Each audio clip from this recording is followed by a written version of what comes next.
Ovejería, por la razón o la fuerza. Los chilenos nos vamos de un extremo a otro, pero Chile era muy diferente a este Chile de hoy, para bien o para mal. Leandro Hernández lo sabe muy bien. Poesía ciudadana, el término es de Jaime Huenún. Poesía escuchando y viendo lo que hacen sus pares, la clase media del sur de Chile. La mirada puesta en el barrio, en sus habitantes, en el vecino y el señor de la esquina. Acá no hay bellos jardines, hay maicillo. Hay un fiel registro de un Chile casi en el féretro. ¿Ese Chile era mejor o peor? Poco importa. Lo importante es no olvidar, no desdeñar lo que fuimos. Ovejería es un barrio obrero de Osorno, gente trabajadora. Desde la altura se ve la ciudad a lo lejos, la línea férrea y sus viejos vagones que toman el sol en un eterno descanso, recordando que inyectaban la vida y la sangre de una ciudad que ha cambiado. Leandro es poeta, poeta de los 90, de los grandes poetas osorninos, Bernardo Colipán, Jaime Huenún, Roxana Miranda y Leandro Hernández. Cuarteto de oro, full de póker. Los tiuques, 1000 vagos, son feos y emiten un grito bastante largo y agudo, como un chirrido. El maicillo es la descomposición del granito. Un parque no es lo mismo que una plaza. Ovejería es el recuerdo de algo extinto, pero que aún subyace en el inconsciente. Ovejería es el respiro pausado de un moribundo y aún así tiene la fuerza de quienes advierten que el pasado no fue mejor ni peor, sino otra época y otra épica. Ovejería es un libro de poesía indispensable que eleva a Leandro Hernández entre las voces más notorias de una poesía ciudadana que debería ser voz autorizada de nuestros tiempos. Mirar atrás para seguir adelante. ¿Y qué año saliste tú? El 87. Un año antes que yo. Tú eres compañero del Dante también entonces. Sí, pues del Dante. Ya. Sí, escribí un reportaje sobre la tercera comisaría de Raúl. Sí, pues. Y el Dante me ayudó harto. Me hizo buenos Sí, contactos. estuvo buena esa nota, sí la leí. Incluso la presenté en un concurso. Bueno, Leandro, conversemos un poco acerca de ovejería de este libro. A mí me fascinó. ¿Qué significa primeramente este barrio obrero en tu obra? ¿Es como una especie de una vuelta a la infancia? ¿Tiene un poco de eso? Ovejería es, bueno, en mi barrio, por supuesto, de infancia hay harto de eso, pero también yo viviendo 30 años en Santiago y en Ovejería viví 17, o sea, Lleva mucho más tiempo mucho más tiempo acá, pero una obsesión también, pues. O sea, aparecían los sueños, hasta que llegó un momento en que empecé a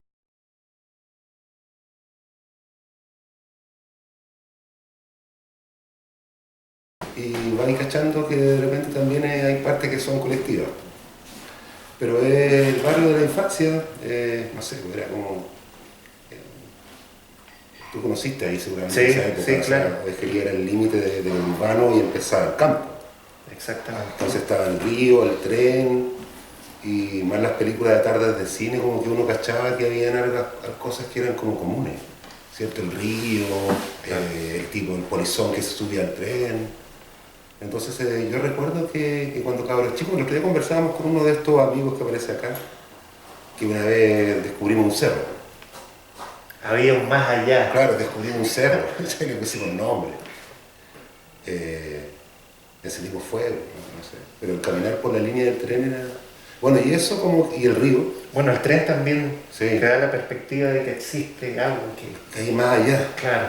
Que hay más allá. Entonces, claro, yo alcancé a viajar a Puerto Montt, pero también caminé la línea con el grupo de amigos a peluciar, a buscar maquis, a meterse en las quebradas, a descubrir cosas. Y el río, por otra parte, la infancia, claro, y de repente como que me di cuenta de que seguía allá. Y iba allí, volvía, empecé a ver este cambio urbanístico de Osorno que empezó a extenderse. Después hubo harto tiempo que no fui, mi vieja estaba viviendo acá en Santiago, e iba de vez en cuando y ya no iba ni siquiera a mi barrio, me quedaba en la casa de otros amigos, y al barrio iba por el día a saludar a la vecina. Un barrio que también es un sector de clase media, obrero, Obrero, gente de ahora trabajo. más clase media podríamos decir. Sí, ¿Cachai? antes también. Claro, pero antes era más proletario, obrero, campesino. Ahora te sientes identificado con esa calificación como de poesía ciudadana. Lo que dice Jaime, Claro, lo que dice Jaime Buenún. claro, no sé, hacer una poesía ciudadano civil, así como usando el nombre de alguien más que decir. Millán creo que decía eso, dice Jaime. No sé, me gustaría hacerlo. Me gustaría que pudiera ser, que fuera ciudadana en el sentido de que yo trato de, no sé si lo logro, pero de escribir simple. Porque se describe en este libro, se describe la gente que vivía ahí, las Claro. costumbres que tenían. Ahora, no sé si son esas las costumbres que tenían, ¿cierto? O sea, también ahí Que tal vez soy consciente permanezca. de que también es una construcción y que puede que yo lo vea así o que yo lo recuerde así Claro, o exactamente. que lo he escuchado así y que no necesariamente era así. Entonces, en esta obsesión por ovejería hay un grupo que se llama Ovejería Mi Bello Barrio en Facebook. Entonces, primero ya tenía varios escritos a esto y de ahí ¿cachai? Siempre obsesionado por la ovejería, buscando cosas así, investigando la historia. Sí, hay muchos datos. Claro. Y de repente encontré este grupo y empecé a postear algunos de los textos que ya tenía escritos. Ya. Y ahí empecé a cachar que había harto en común, sí me acuerdo de tal cosa. Se transforma como en una especie de rememoración colectiva. Pero también recuerdo que alguien me dijo en algún momento en ese grupo, oye, Leandro, sálete, ¿cachai? Del grupo, porque siempre estáis puro criticando. ¿Cachai? Criticando en el sentido de En el sentido de que ha no- cambiado mucho. O las imágenes que yo recordaba, ¿cachai? No sé. Pero recuerdo que alguien una vez me dijo, no, que ¿por qué no me salía mejor? Entonces, claro, eso es divertido también porque en el fondo se produjo ahí como un diálogo que es virtual, por supuesto, pero entonces algunas de esas cosas también las incorporé, algunas réplicas. Entonces, harto de este libro posteriormente, después ya escribía y lo posteaba. Casi todo está posteado ya hace, no sé, desde hace 5 años. Ahora, ¿consideras que este libro Vejería es una especie de como un largo poema sobre una generación, sobre el pasado de Chile y un espíritu que ya tal vez está un poco extinto? O sea, yo veo que Ovejería ha cambiado, o sea, vaya No, novedad, claro. claro, vaya novedad, ¿cierto? Las cosas cambian, el recuerdo de uno cambia o construye de otra manera lo que alguna vez fue o pudo ser o simplemente nunca fue.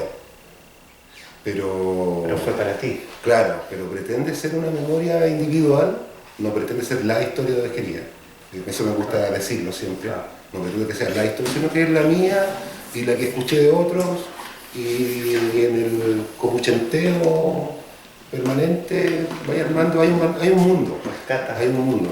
El Alejandro Cabrera que presentó este libro decía que era como una novela. Y alguien decía que no habían poemas memorables por sí solos, sino que era como un conjunto.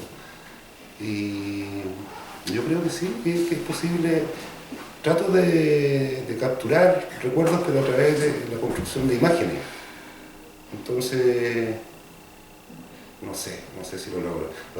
Fue bonito también presentarlo en Ovejería y muchos de los nombrados estaban ahí, o frente a preguntas retóricas que tiene el texto, ¿cierto? ¿Qué será de...? Todavía le dicen así a Papa Hueca, y alguien decía sí, ¿cierto? O sí, lo sigue haciendo, o cómo se llamaba el club Barcelona. Pues eso fue súper bonito, ¿no? Fue muy lindo eso ahí en la población misma, que hoy día está rodeada de otras poblaciones y de villas de clase media. Claro, Y de gente que reclama con cacerolas porque le iban a poner unas viviendas sociales al lado. Entonces todo ese tipo de contradicciones que uno ve, seguramente Virginia también fue así siempre, a otra escala, siempre hubo gente a lo mejor que discriminaba a otra, no sé, es probable. O que era discriminada también. Claro, no, discriminados muchos, muchos. Claro, porque yo entendí un poco el libro como lo cotidiano, tal vez por sobre lo político de ese tiempo. ¿Quisiste desmarcarte un poco de lo político o simplemente no había que recurrir o no quisiste recurrir? Está en lo cotidiano eso. Claro, está en lo cotidiano. En una época muy política también, los 80. Claro, yo creo que lo político se daba a través de como yo lo recuerdo, porque yo no fui consciente de eso, Claro. no sé, consciente de lo que estábamos viviendo en enseñanza media, de decir. Aparte había cosas que no había que hablar, que no se preguntaban. Pero yo recuerdo actos políticos de algunos personajes, que los leo así hoy día, pero trato de reconstruirlo como fueron. Entonces, ese poema del profe, cuando fue Pinochet a Osorno y nos llevaron como escuela pública en bus con pañuelos blancos, y todos muy uniformados, ¿cierto? Y ahí en la plazuela Yungay le contaba a Emilio, el otro día estábamos, aquí estuvo Pinochet. Yo no lo vi dentro de la muchedumbre, pero recuerdo que nos llevaron y nos trajeron a la escuela. Y cuando llegamos a la escuela estaba un cuarto vacío. El profe Jaime de la Vega dice, oye, que era una persona sin respeto, ¿cierto? Que no se había dignado ni siquiera a saludar. Entonces, visto eso desde la distancia o con la conciencia de lo que estaba ocurriendo, veo que eso era súper político. Claro. O yo lo leo así, alguien me puso que le ponía mucho color, que en estas bandas militares que fueron también como parte del programa escolar de la dictadura, ¿cierto? Llevar bandas militares y militarizar todo, La ceremonia. claro, junto con los del tránsito. Yo me acuerdo de haber participado en la banda y tocábamos unas marchas, ¿no? Silbatos, ¿cachai? Y después llevaron clarines, el que tenía la guaripola era el máximo. Pero cuando terminaba, y además ponían un instructor que era como bombero, pero que también era súper marcial, ¿cachai? Ese era un regimiento eso. Pero cuando terminábamos tocábamos los jaivas. El mambo de Machaguay en ese entonces estaba como... Top. Claro. Entonces, nadie lo pensaba como un gesto político, pero yo lo veo hoy día como... Le das otra interpretación. Claro, de que ahí había un punto de fuga, diríamos, ¿no es cierto? Hoy día no éramos conscientes tal vez del todo, pero convivíamos con eso, con los rayados políticos. ¿Quién es Alessandri? Preguntaban, nadie te quería decir nada, porque lo único, bueno, tú te acuerdas, Sí. los únicos rayados que permanecían eran todos en azul.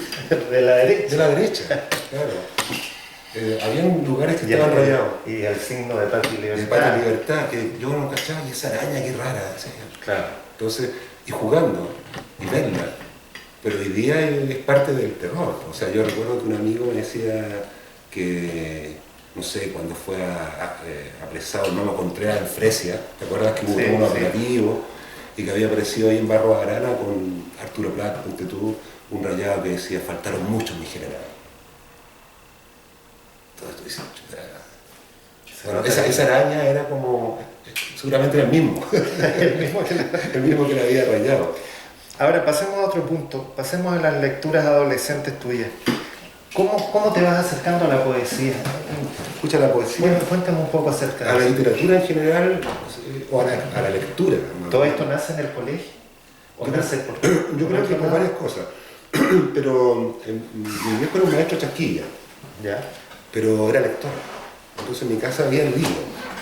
Había una historia de Chile, estaba una colección Sopena, creo que era una verde, con los viajes de Gulliver, no sé. Que en los 70 Era la biblioteca que venía junto con el monitor Claro. y con el Salvat, ¿cachai? Entonces mi viejo tenía esas cosas, le gustaban los libros. en los 70 la gente leía. ¿Sí? Clase media leía. ¿Sí? Y yo recuerdo siempre haber leído. Ver a mi viejo leyendo, viendo muchas películas, pero haber empezado una novela yo recuerdo como a los 12 años. No sé, de haber escrito un capítulo, me acuerdo más o menos de las imágenes. Pero ahí después ya la literatura, así como cuando tú dices, oh, esto es literatura, en el colegio. En el colegio ahí. Porque el colegio tenía una cosa muy buena, ¿no? Que ojalá la siga replicando, es que uno no compraba los libros, sino que los libros del plan lector había una copia por alumno. Claro. Entonces llegaba, ¿cómo se llamaba el tipo? El vedel. Y traía los libros y te pasaba uno y tú tenías que hacerte cargo de ese libro. Entonces así leí harto. Tuve en tercero medio ya fue con el plan humanista, con el Sergio Mancilla. ¿Te alcanzó a hacer con Sí, Mancilla claro, también, sí. no? Gran poeta. Claro, fue el primer poeta que yo conocí en vivo. Claro, ¿cachai? Noche de agua se llamaba ese texto que estábamos en tercero medio cuando lo publicó. Y después el pedagógico. Y ahí ya la lectura y de repente la escritura y después lectura de poesía y empezar a leer y a leer y a leer y a leer y fotocopias para allá y así. Y el PED tenía una biblioteca que había sido arrasada. Entonces una biblioteca bien pobre en relación al de la Católica o al de la Chile. Claro. Y existía una cuestión que se llamaba los PIB, los préstamos interbibliotecarios. Entonces a ti te pasaban uno, tú ibas a la otra biblioteca y sacabas un libro que no estaba ahí. Y ahí, sobre todo en las Chile, yo recuerdo que caleta de poesía, fotocopia. El Rapao, por ejemplo. Así como, pero ahí ya estoy hablando de los 20 años y yo creo que ahí yo ya escribo. O sea, me han preguntado a veces desde cuándo escribí, yo creo que si poesía ya de los 20. ¿Pero por qué la poesía y no la prosa o la narrativa? ¿Había un vínculo ahí, algo que...? Yo creo que con los amigotes y demás, por los amigos con los que te juntabas detrás a conversar, a leer, alguien escribía, alguien leía, y andar con la... Yo recuerdo como ya de los 20 años, 19 años, andar con una libreta. Y ahí escribiendo en cualquier momento, pero ¿por qué la poesía? No sé, escribí alguna vez cuento, no sé. Ahora yo creo que mi poesía en general es bien narrativa. Es como... es bien prosaica. Sí. Sí, entonces hay algo de eso ahí, yo creo, la narrativa. Pero la poesía por la lectura, yo creo, fundamentalmente de esa escuela, que es la conversación con los amigotes. Ahí ocurría todo. Por supuesto, en las clases estudiaba castellano, entonces también tenía literatura medieval, clásica. Pero la lectura, sí, lo que me hizo escribir es la lectura, el tráfico, ¿no? El tráfico de fotocopias, de este libro, de poesía. Entonces ahí yo recuerdo haber leído por primera vez un libro de poesía, porque en el colegio había leído mucha poesía, porque te entregaban un mamotreto así de poesía española desde la Edad Media, ¿no? Claro, ¿cierto? Fray Luis de León, claro, hasta Nicolás Guillén, perdón, hasta el otro Guillén. Pero así leer un libro de poesía, así entender que existe este artefacto que es como cerrado. Bueno, volvamos del pedagógico a Osorno. ¿Cuál es tu visión de esta ciudad, Osorno? ¿Es un poco Osorno el resumen de Chile? ¿Es como una concentración? Pucha, sí, su lado bueno, su lado podría malo. ser. Yo tenía identificado ese lugar como la Florida, acá en Santiago. Así como que la Florida resume Chile.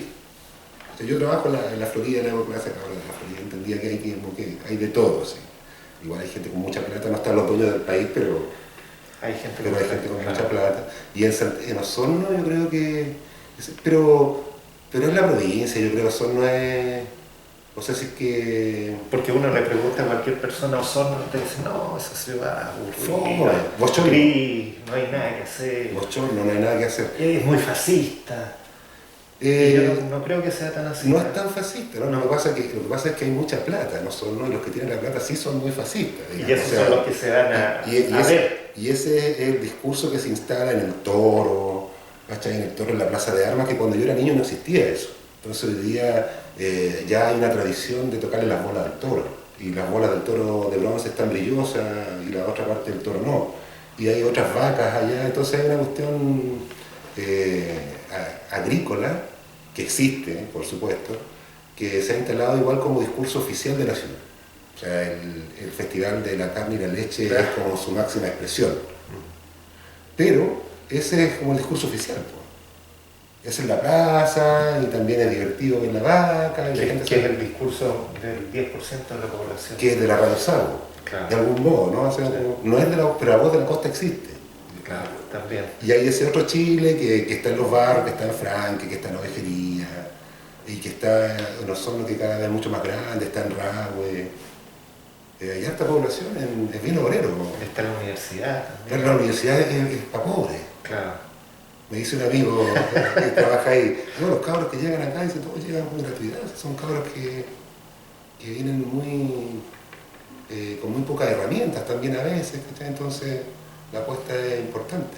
Pero no sé si será Chile, sí, yo creo que en varias cosas es bien parecido a Chile, pero sobre todo es ese Chile de la provincia, pero de la provincia del sur.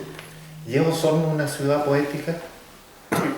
Para ti, O sea, yo, Tal vez sí, Ovejería es poético, el río es poético. No solamente la imagen como bucólica del asunto, trato de alejarme de eso. de la lluvia. Claro, o sea, la lluvia también, pero trata de alejarme de esa cuestión bucólica y verlo como parte de tu entorno, ¿no? O sea, igual Osorno, saliendo del centro, tiene parte de lo que cursimente podríamos decir del sur profundo. Entonces, por un camino, ¿cachai? Y vas cachando no solamente la postal, sino que también la manera de hablar, la manera de relacionarse, cómo se viste la gente y los colores de la gente. Entonces, yo llego a Osorno, por ejemplo, ahora llegué a Osorno y el mercado está al lado del terminal.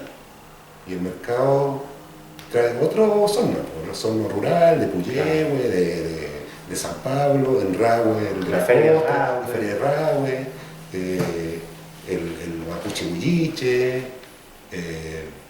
el alemán lo veo cada vez menos en la ciudad. Antes lo veía más en el vino. Tal vez las nuevas generaciones No, vienen- se fueron, camino a las quemas. Entonces la ciudad la veo, pero sobre todo provinciana me gusta eso, me gusta ese ritmo, me gusta hablar como son niños. Ahora también hay lo que yo entiendo, capto, una generación dorada, poética en Osorno. Jaime Buenún, la Roxana Miranda, Sí, son buenos Paula, poetas, sí. Bernardo Colipán, Sí, tú, bueno, Mauricio Otero es anterior. sí. ¿Sientes que existe esa generación dorada, No sé. como transportándola de la O generación sea, mira, dorada del yo fútbol creo que a la Jaime poesía? Bonún es un poeta súper importante, o Bernardo Colipán es un poeta súper importante. La Buenún. Roxana Miranda, claro, Bonún es muy importante, creo yo, a nivel poético, me refiero, ¿cierto? Y del trabajo y lo que implica su trabajo. Ahora tienen la coincidencia de que él nació en Osorno, nació en Maldivia, creo. Claro, Jaime. cerca de- Pero vivió en Osorno y en Rahue y es un poeta osornino. La Roxana Miranda vive ella también, Bernardo Colipán también. Tú en ese trabajo que hiciste el otro día me pusiste ahí al lado de ellos. ¿Cachai? Lo encontré súper generoso, porque creo que ellos hacen un muy buen trabajo. Es que yo pienso que tú Sí. también has hecho un muy buen trabajo, entonces. Hay que Eh, incluir ahí. y hay un movimiento, hay hasta gente que escribe. Hay hasta gente que escribe. Ahora lo que yo no sé es que si va a haber una continuación de la Yo quería preguntarles a ellos, no los conozco a todos personalmente, pero me hubiese gustado hacerlo, o tú lo podías hacer. No sé, instalar una mesa de conversación de si existe el poeta osornino, o qué es el poeta osornino, ¿cachai? O sea, o qué características tiene, que existe, si es posible hablar de un poeta, porque hay gente que vive en Osorno y que escribe, digamos, hay poetas Claro. que viven en Osorno, que nacieron en Osorno, que viven y que escriben allá. No sé si es que hay, no domino tampoco la escena, he leído algo como para hacerme una idea de, mira, la poesía de Osorno hoy día tiene esto. Veo que sí hay nombres destacados como los que tú nombras.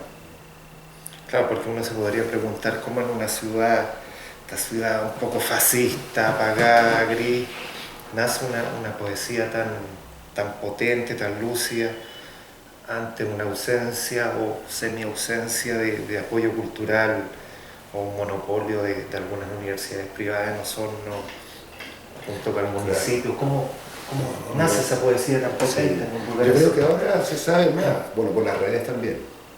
Por las redes sociales también es posible saber. Bueno, el hecho que la poesía nazca en esta sociedad ya es un milagro. Claro. Parece. Ahora hay gente porfiada que sigue escribiendo. He leído cosas buenas de lo que se ha escrito allá, pero no sé si eso no será poético, yo creo que sí, como cualquier ciudad. No creo que especialmente Osorno sea poética en relación a Purranque, Claro. o a Río Negro, o a Copticura. Pero creo que sí, o sea, hay un habla, y no solamente en la gente, sino que lo que he leído, hay algo como común. Ahora, ¿consideras que en Ovejería, en este texto, has creado como una geografía imaginaria en este libro? hay una división con la historia o un complemento con la historia. Porque introducen muchos datos acá, Claro. datos históricos incluso Sí, de la ciudad. Claro, es un texto que consulté, está virtualmente, está en una biblioteca electrónica, y era de un texto de un historiador o profe que escribió hasta como el año 40. ¿No? Entonces ahí harto dato y otro la prensa y lo que uno escuchaba, pero para no reír tu pregunta, digamos, o sea, no sé si que, o sea, hay historia acá, sí, pero hay otra cosa también que es la invención de un... Yo esperaba no inventar, pero configurar un mundo que ya existe, pero a través de la escritura, y no sé si será un mundo en sí mismo. O sea, ovejería puede ser cualquier lugar. Me encantaría que eso me hubiera ocurrido. Ahora, pasando a otro tema, ¿qué rol cumple la colonización en el sur de Chile? La colonización alemana. Alemana, claro. ¿Fue nefasta o fue un pilar de desarrollo? ¿Se complementa? Yo creo que todas las que has dicho. O sea... Hay de todo un poco. Nefasta, claro. O sea... El tema mapuche hoy día es parte de eso, ¿no? Entonces sería imposible no decir que hay una consecuencia enorme histórica, social, que está vigente hoy día, que no es parte también de esa colonización. En el genocidio, la usurpación de todo eso, o sea, eso es insoslayable. Pero, como anécdota, un amigo iba a Los Muermos, un intercambio escolar. Entonces, él era el adulto y le pregunta a las personas que lo recibieron si es que había muchos alemanes acá. Sí, y hay mucha influencia. No. Pero ahora vamos a pasar a comer y le sirvieron una pichanga con salchichón. Entonces, y un kuchen. Entonces, claro, también está eso. Yo, por ejemplo, mi abuela, que era mi abuela paterna, se llama Erna Frida. Muy alemán. Claro, Cárcamo. Yo tenía, no sé, el Erwin Keipul. Mi amigo Erwin Keipul, el Armin Ponce y otro apellido. Entonces, claro, está eso ahí, y existía, por ejemplo, el personaje del alemán pobre. El alemán pobre. Ya estáis como alemán pobre, decía mi abuela, cuando se guardaban muchas cosas de lo que sobraba, de los huesitos, por ejemplo, de guardarlo, ya estáis como alemán pobre. Entonces también existe eso, y es parte también de... Uno jugó con, así como jugué con huilliches, con chilotes, mestizos, como uno también jugué con chuls, ¿cierto? También conocí, bueno, también en el colegio conocí a otros también de origen germánico, pero yo creo que existe la murra alemana. Estuve ahora en el patio de mi casa, en la casa de mi madre, había murra alemana. Que son frambuesas. Frambuesas, pero una más silvestrada, ¿cierto? Claro. Como más tosca. Entonces... Más empolvadas también. Sí, más empolvadas. No, la colonización existe, pues existe. Dentro de estas cosas que leía, por ejemplo, los artesanos que llegaron a Osorno, o sea, no todos. Ambrosio O'Higgins llevó un grupo importante de artesanos. Talabarteros, carpinteros, herreros, irlandeses. Entonces también hay otra cosa, pero que no es en Alemania, a lo mejor de ahí viene también Lo bueno para comer. Claro, o el ruso de la Pobla, Claro. o el colorín de la Pobla, no sé. Entonces, Osorno ocupó un lugar importante estratégico, tanto para la colonización como para la propia colonia española, digamos, para la conquista. Entonces, yo creo que ese espacio donde han confluido siempre hartos lugares, no sé. ¿Y cuáles son las virtudes que adviertes tú en la poesía mapuche? Esta poesía que ha salido como un volcán en los últimos 20 años, 10 años. Me parece notable, yo creo que la poesía mapuche tiene el valor de que es poesía. O sea, tiene esa capacidad, creo yo, de configurar un mundo que de algún modo le es propio. Y nos permite, a aquellos que no somos herederos así de directo de esa tradición, compartirla. Entonces, yo creo que en ese sentido tiene un rol y un lugar súper notable y que se merece perfectamente. Entonces pero creo que el valor de la poesía mapuche, de los poetas mapuches, es ese trabajo que están haciendo con la lengua, con el español mismo, ¿cierto? Que lo conflictúan, lo tensionan, con el ser hablante español también, y el ser mapuche en una sociedad tan clasista como la nuestra, y en una ciudad tan clasista como la que es Osorno, por ejemplo. Entonces, yo creo que en términos estéticos y políticos, merece todo mi respeto, por supuesto. Ahora, ¿estás en nuevos proyectos? ¿Estás escribiendo algo? ¿Tienes Sí, en mente? tengo ahí un trabajo pendiente, digamos, que tengo que ir hincarle el diente. Hace como 2 meses, que después de harto tiempo lo volví a tomar, tengo que pulirlo, apretarlo. ¿Y es algo parecido a lo que has escrito o es totalmente diferente? O sea, yo creo que hay... Sigue una línea. Sigue una línea, espero yo, en la escritura, en el uso del lenguaje, digamos. Es un texto que tiene nombre tentativo, se llama KKK, así como el Ku Klux Klan. Llegamos a eso. Y el intento de, primero, originalmente tirar 3 vertientes, digamos, así, en este libro, que una es desde Gaddafi. ¿Ya? Entonces ahí hago como un choreo de Gaddafi. Sí. Esa es la primera cara. Claro. Kurosawa y Kalashnikov. Y a través de Kalashnikov a los movimientos de insurgencia. En Latinoamérica en particular. Está potente. O sea, suena bien.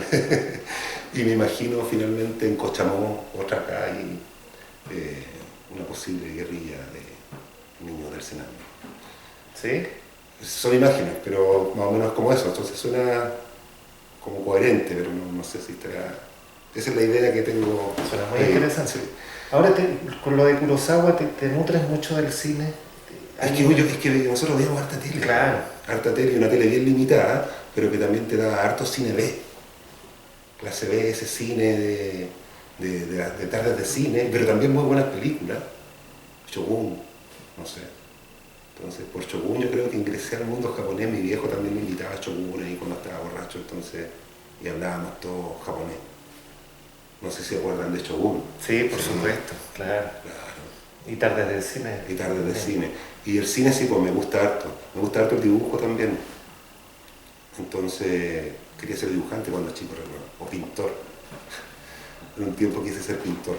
Entonces, sigo dibujando y creo que esto ya es como una racionalización de eso, ¿eh?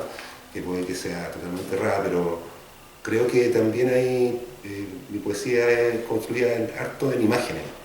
En imágenes que vienen del cine, pero también del dibujo, de la pintura, de la foto. Ahora, hablando de tu padre, yo tenía seleccionado un poema, me gustaría que si lo puedes leer. Sí, déjame buscarme antes.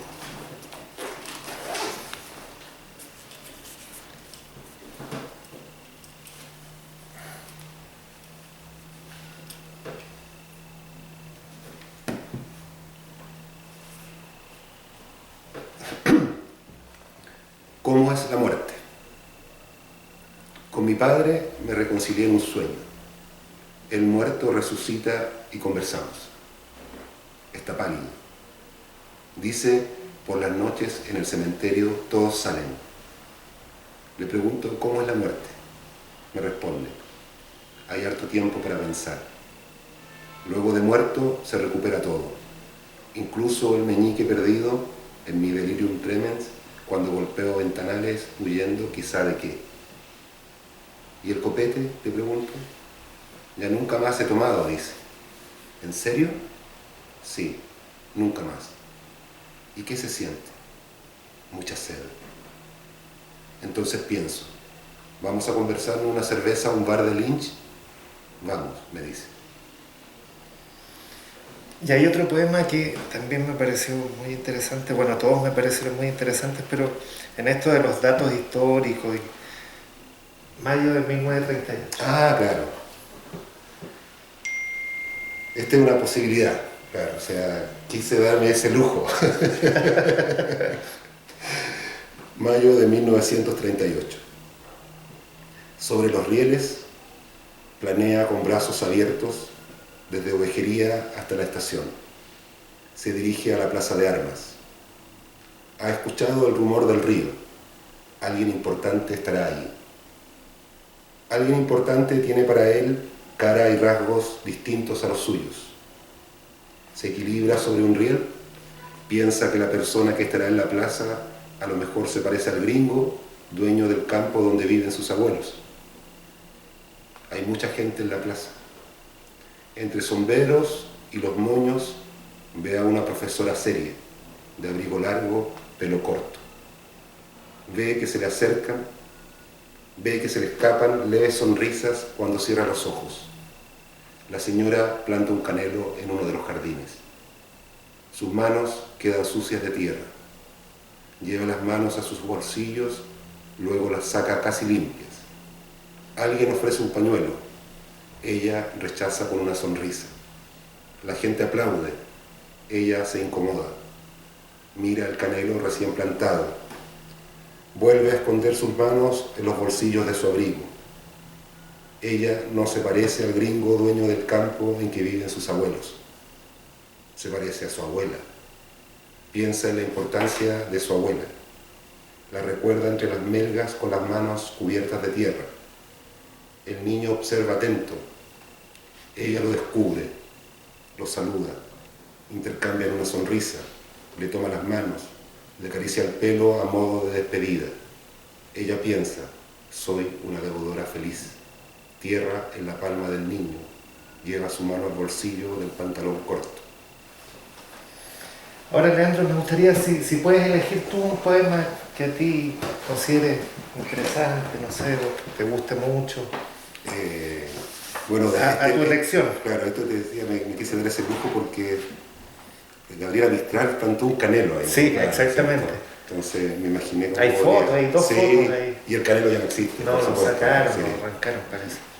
Bueno, este que me gusta mucho y que además tú también lo leíste en el videito ese. Restaurante. Estoy en primero o segundo básico. Mis padres ya han concretado en esto de poner un almacén al lado de la escuela. Mi viejo me comunica que ese día almorzaré en un restaurante. Me enseña lo que debo hacer, lo que debo decir, cómo debo pagar. Me pasa un billete. Estoy emocionado. Finalmente resulta ser el restaurante La Feria. Estaba todo ya conversado. Raro, pero también inolvidable. Termino mi comida sentado a una mesa solo. De postre, duraznos con crema. La amable señora me pregunta si deseo repetición de comida. No, gracias. Me pregunta si quiero más postre. Sí, encantada. El gesto de ofrecer repetición de postre merece todas las memorias. Termino de comer sentado a una mesa solo. Saco el dinero y pago. Alguien me recibe el billete. Me voy a la escuela sin esperar el vuelto. Y este otro también que a mí me gusta mucho. Las novias... De los peloteros drogos. Exacto. Este de Mencillo. Sí, ese es otro texto. Sí. Las novias de los peloteros drogos. Los peloteros drogos y no tan drogos juegan el honor en cada pichanga. Las novias miran tras las rejas, bajo la sombra de los árboles, junto a las latas vacías de cerveza. Un pase gol desperdiciado hace que explote el contragolpe. El pelotazo en la reja las asusta. Las novias de los peloteros aplauden sexys los goles. Leandro, muchas gracias por la entrevista. Gracias a ti.